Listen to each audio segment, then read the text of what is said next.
তুমি যে রান্না করবে একবার যে ডাকলা না, কি কি রান্না করবা? কাটছো তো, সবই তো কাটটা ফেলছো। কি করব, আমার একটু রাগরাগি হইছে। এই যে আজকে কি রান্না করব একটু দেখো।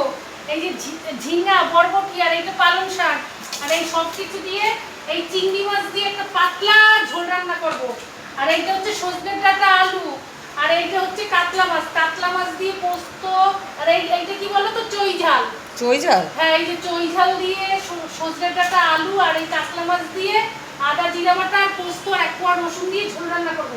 আর এই যে বন্ধুরা, শাপলা ফুল কেউ খেয়েছেন? আমরা শাপলা ফুলের বড়া করবো আজকে। শাপলা ফুলের বড়া খেতে তোমার বাবা খুব ভালোবাসে। ওটা আবার কি মাছ? এইটা বন্ধুরা, এইটা দেখাতে তো ভুলেই গেছি, এটা হচ্ছে কই মাছ।